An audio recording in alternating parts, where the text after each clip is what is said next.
Hello दोस्तों, स्वागत है आपका अपना यूट्यूब चैनल अंशुवेंद्र विक्रम सिंह पे। तो बच्चों, इस लेक्चर में हम स्टार्ट करेंगे भौतिक विज्ञान कक्षा 11 वालों के लिए।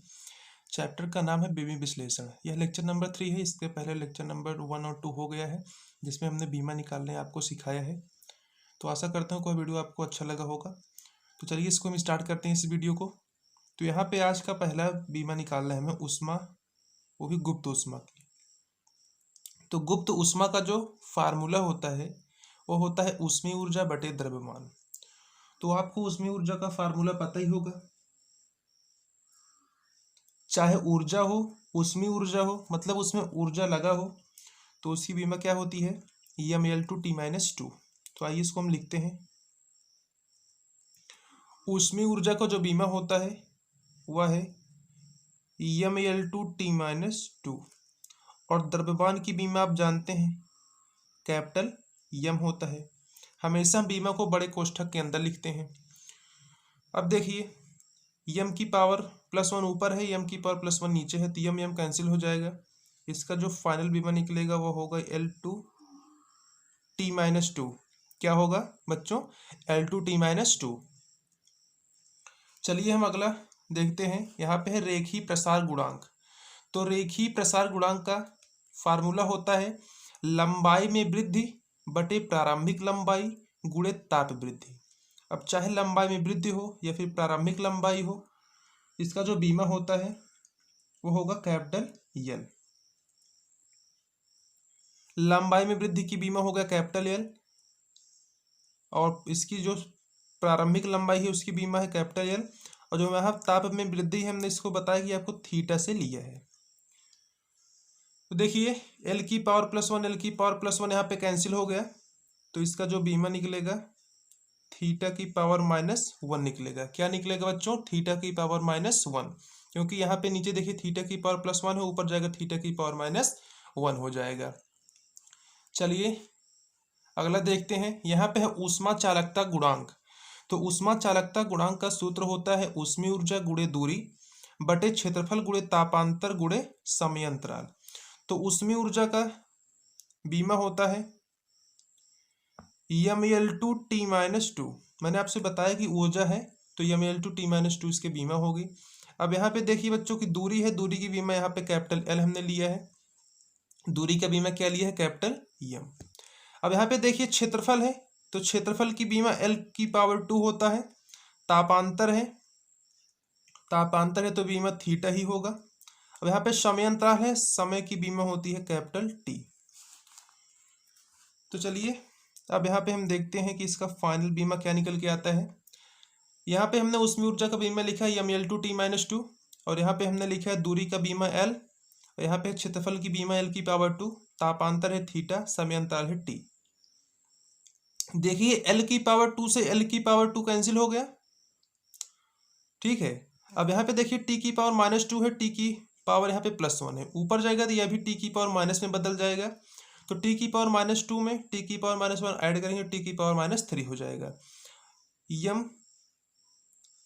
अब यहाँ पे थीटा है, थीटा ऊपर जाएगा, थीटा की पावर -1 बनेगा।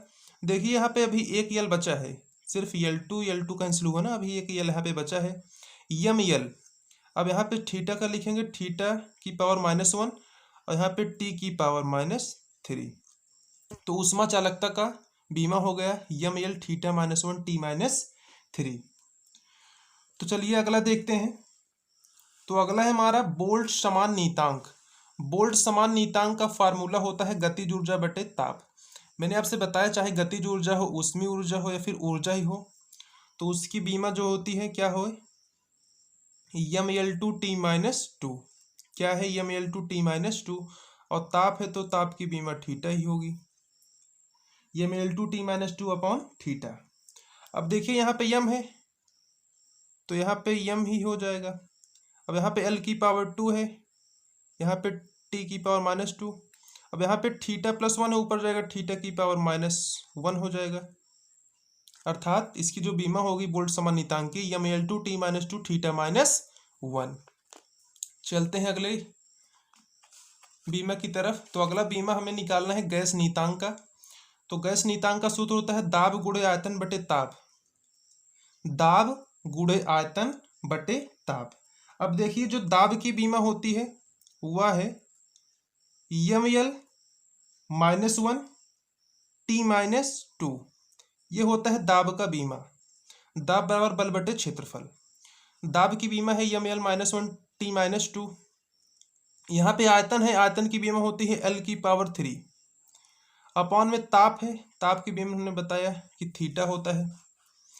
अब देखिए L⁻+3 L⁻−1 दोनों घट जाएंगे, यहाँ पे m लिखा जाएगा, फिर L⁻2 क्योंकि +3 में से -1 घटेगा तो +2 बचेगा। अब यहाँ पे T-2 है, अब यहाँ पे θ+1 है, ऊपर जाएगा θ⁻−1 हो जाएगा।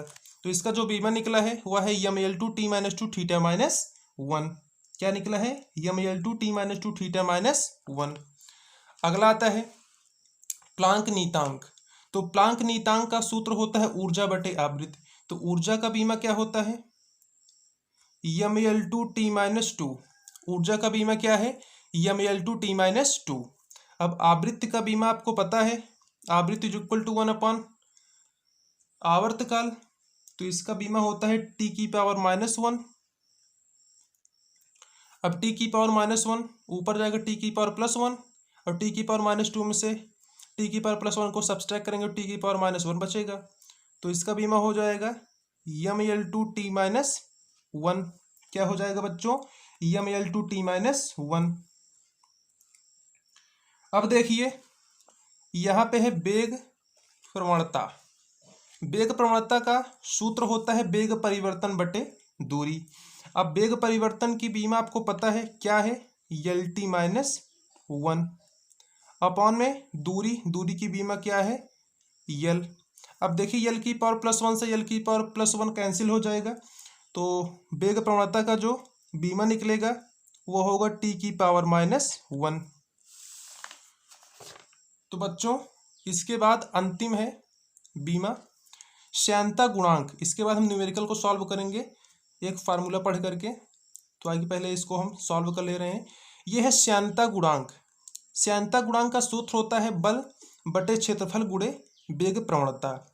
बल की बीमा आपको पता होगा ml⁻2। क्षेत्रफल की बीमा होती है L⁻2। अब वेग प्रवणता की बीमा आप ऊपर निकाल चुके हैं, क्या है? T⁻−1। अब देखिए L⁻+1 ऊपर है, L⁻+2 नीचे है, तो एक L से एक L कैंसिल हो जाएगा। अब यहाँ से ऊपर जाएगा तो -2 होगा, यहाँ पे +1 है, तो -2 में से +1 को सब्सट्रैक्ट करेंगे तो -1 बचेगा ना। यहाँ पे क्या हो जाएगा बच्चों? ml-1। अब यहाँ पे देखिए T⁻−2 है, यहाँ पे T⁻−1 हर में है, ये ऊपर जाएगा तो T⁻+1 बनेगा, तो -2 से +1 घटेगा तो T-1, अर्थात इसका बीमा हो जाएगा ml-1 T-1। तो बच्चों टोटल आपके 38 बीमा मैंने आपको बता दिया है। अब आइए हम एक सूत्र पढ़ते हैं, उसके बाद एक न्यूमेरिकल देखेंगे। तो हमने यहाँ पे एक सूत्र लिखा है, बहुत ही इंपॉर्टेंट फार्मूला है आपके लिए बीमी विश्लेषण चैप्टर का, कि N2 = N1 m1/m2 की होल पावर a, L1/L2 की होल पावर b, T1/T2 की होल पावर c। यहाँ पे जो N1 व N2 है क्रमशः पहली पद्धति व दूसरी पद्धति के क्या है? आंकिक मान है। और जो पहली पद्धति का आपके मूल मात्रक की माप दिए गए हैं वह है m1 L1 T1, और दूसरी पद्धति में मूल मात्रकों की जो मापाएं दी गई हैं वह है m2 L2 और T2।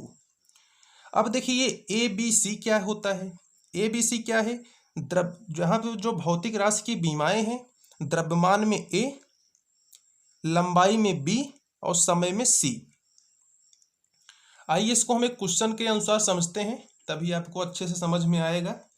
तो देखिए मैंने यहाँ पे एक क्वेश्चन लिखा है कि 1 न्यूटन को डाइन में परिवर्तित कीजिए जबकि न्यूटन यमकेएस पद्धति में बल का मात्रक है तथा डाइन सीजीएस पद्धति में है। देखिए यहाँ पे बल दिया गया है जो कि यमकेएस पद्धति में होता है न्यूटन, बल का मात्रक यमकेएस पद्धति में न्यूटन होता है, लेकिन सीजीएस पद्धति में बल का मात्रक होता है डाइन।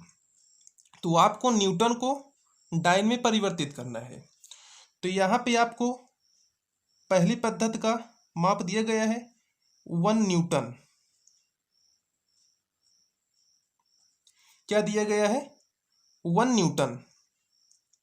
अब देखिए यहाँ पे आपका बल दिया गया है, तो जो बल की बीमा होती है वो होती है mL_t-2। क्या होता है बच्चों? mL_t-2। और आपका यहाँ पे फार्मूला है, देखिए अब यहाँ पे हम ए बी सी कैसे निकालेंगे। जो बल की बीमा यहाँ पे mL_t-2 निकल के आया है, इसकी तुलना हम कर देंगे m⁴ l⁴b t⁴c से। अर्थात यहाँ पे m की घात देखेंगे वही a के बराबर आ जाएगा। तो यहाँ पे m⁴ 1 है तो a बराबर 1। अब देखिए फिर हम ज्ञात करेंगे b, तो l की पावर देखेंगे, l की पावर यहाँ भी 1 है तो b बराबर 1। अब देखिए यहाँ पे हम देखेंगे क्या, c बराबर t⁻⁻2 है, यहाँ पे t⁻c तो c बराबर -2। देखिए यहाँ पे a b c होता क्या है कि द्रव्यमान की बीमा a, लंबाई को हम b में और समय को c में मापते हैं। तो इसकी जो पावर है उसकी तुलना हम a से करेंगे, तो m⁴ 1 है, a के बराबर 1, b बराबर 1, c बराबर -2। अब देखिए इसी फार्मूले हम इसके वैल्यू को रख देंगे, तो n2 = n1 यहाँ पे है तो n1 के स्थान पे रखेंगे 1। अब देखिए यहाँ पे m1/m2 की होल पावर a। अब होल पावर a है तो a के स्थान पे हमारा वैल्यू निकला है 1, इंटू में L1/L2 की होल पावर b। अब देखिए यहाँ पे हम सूत्र में लिखे हैं होल पावर b, और b का वैल्यू यहाँ पे क्या निकला है 1, और यहाँ पे है T1/T2 की होल पावर c का वैल्यू यहाँ पे -2 है। अब देखिए मैंने आपको बताया कि m1 L1 T1 क्या है। पहली पद्धति में क्या है, ये मूल मात्रकों की मापें। देखिए यहाँ पे n2 के = है। अब देखिए m_s पद्धति में द्रव्यमान का मात्रक क्या होता है, किलोग्राम। किलोग्राम को यहाँ पे हम kg से दर्शाएंगे। m1 का m_s पद्धति में मात्रक क्या होता है, किलोग्राम। और CGS पद्धति में द्रव्यमान का मात्रक होता है ग्राम। देखिए यहाँ पे m1 L1 T1 इसके मात्रक को हम m_s पद्धति के अनुसार लिखेंगे, लेकिन m2 L2 T2 का जो मात्रक लिखेंगे उसको हम लिखेंगे किसके अनुसार, CGS पद्धति में। तो m1 की जो बीमा है वह है किलोग्राम m_s पद्धति में, और m2 का जो बीमा है CGS पद्धति में वह है ग्राम। अब यहाँ पे देखिए L1 क्या है, लंबाई है, तो लंबाई का मात्रक m_s पद्धति में होता है मीटर, और दूसरी पद्धति में तथा CGS पद्धति में क्या होता है, सेंटीमीटर। इसकी होल पावर 1 है।